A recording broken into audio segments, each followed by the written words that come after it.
Desde que o nosso último governo militar devolveu a direção do país para os civis, temos visto um crescente e alarmante desmando relativamente às leis vigentes da nação, uma queda estratosférica da ética, um irreparável afundamento na lama da falsa e fraca moral que alegam ter aqueles que tiveram o privilégio de serem escolhidos pelo povo para dirigir o Brasil. São as mesmas atitudes.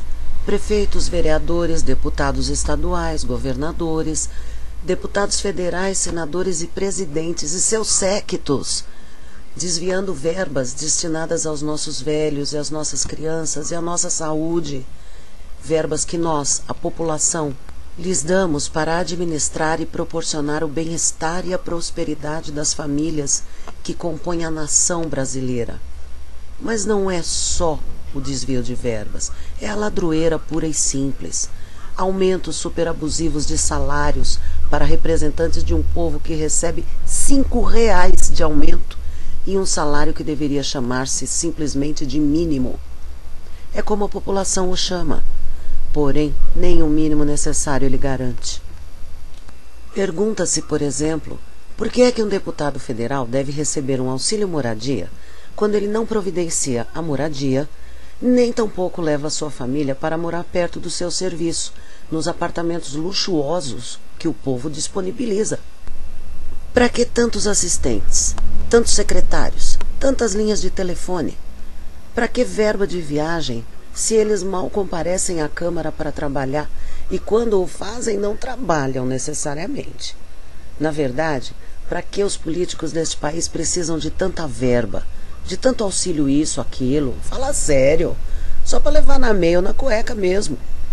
Essa gente nojenta legisla e advoga em causa própria.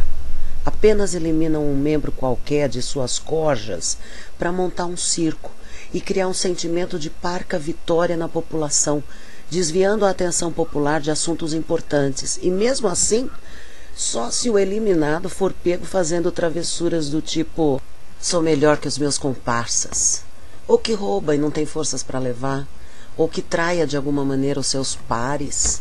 Esse aí tá frito, para não dizer outra coisa, que é muito feio.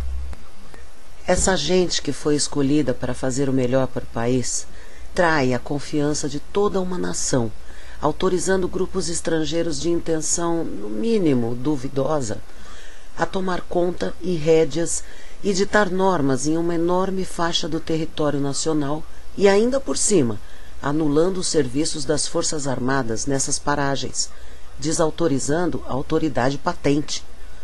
Autorizam ou ignoram a destruição de nossas riquezas, o saqueamento do nosso tesouro, a derrubada de grandes extensões de mata nativa, e não é só.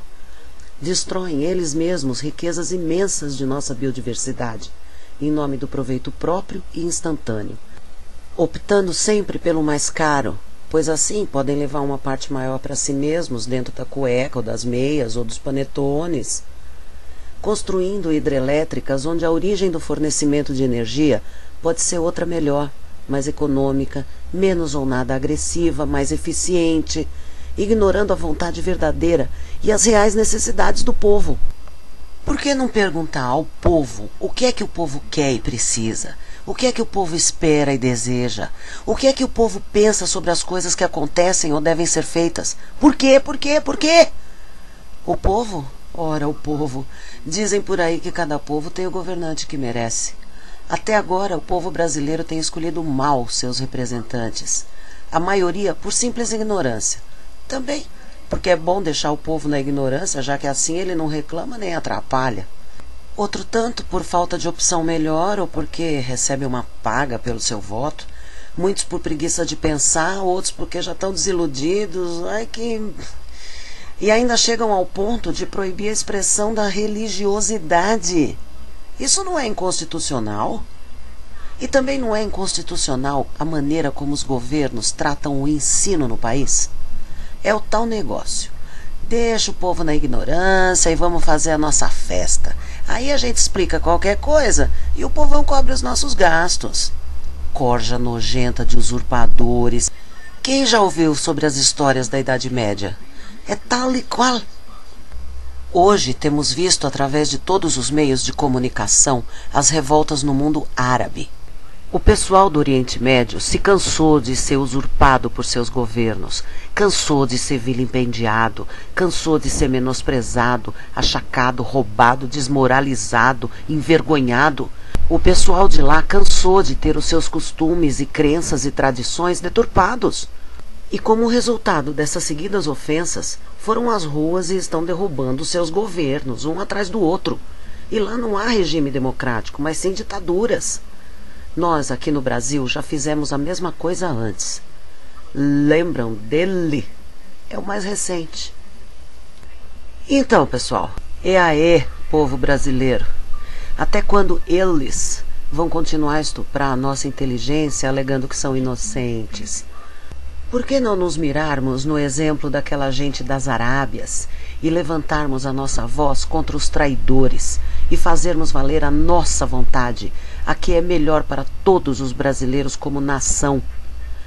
Talvez, como povo desarmado que somos graças às ideias malucas de governos anteriores, nós precisemos de ajuda. E a melhor ajuda que podemos ter em nosso próprio país é a de nossas próprias forças armadas. Sim, trazer de volta os nossos militares que os governos passados tentaram sucatear, envergonhar, descaracterizar, destruir mesmo. Mas não para ocupar de vez os postos governamentais. O trabalho deles é outro, inclusive vigiar, para colocar ordem na bagunça que a ganância dos civis causou, para extirpar esse câncer da nossa sociedade, para reinstaurar a moral e a ética, para impor a vontade do povo como nação, para fazer cumprir as leis que regem o país, para eliminar da vida dos cidadãos brasileiros todos os traidores do povo, todos os traidores da nação. Quem não viveu tranquilamente nos tempos da brilhantina é porque estava fora do esquema, preferia viver assim e ainda achava que o que vinha do estrangeiro era melhor. E quem não viveu numa época em que qualquer pessoa podia ir e vir de casa, a maioria tinha onde morar, ou do trabalho, o desemprego era bem menor, ou da diversão, como era sadia, lá pelas tantas da madrugada, sem ter que se preocupar com assaltos, sequestros, estupros, assassinatos. Quem não passou por isso não sabe o que é viver num país pacífico, onde imperam a ordem e o progresso do seu povo. Acabaram aos poucos com a segurança. Desarmaram nossas polícias, antes temidas, respeitadas, valorizadas, motivo de orgulho. Sucatearam, empurraram muitos de nossos melhores policiais para a fossa das drogas, da cobiça, do abuso de poder, do deboche, do desserviço. As turminhas da geração 80 em diante não fazem ideia do que poderíamos ter sido como nação.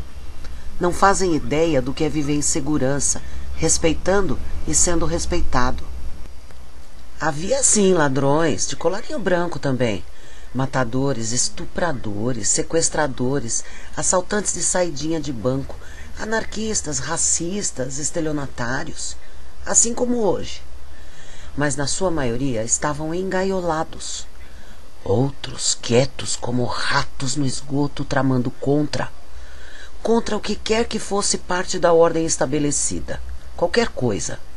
Alguns, como os batedores de carteira, os ladrões de galinha e alguns outros tipos de criminosos desse nível, permaneciam entre as cadeias das delegacias e as ruas e as delegacias. O equívoco do passado foi terem dado a faca e o queijo na mão dos ratos. Ratos são canibais.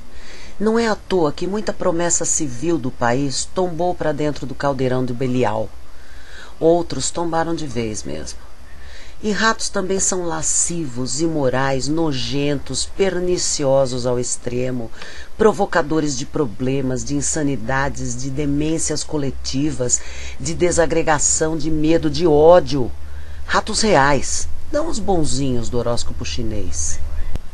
Está na hora de nós, brasileiros que amamos o nosso país, a nossa sociedade, a nossa cultura, a nossa verdade, fazermos a nossa parte para que a mudança possa realmente acontecer.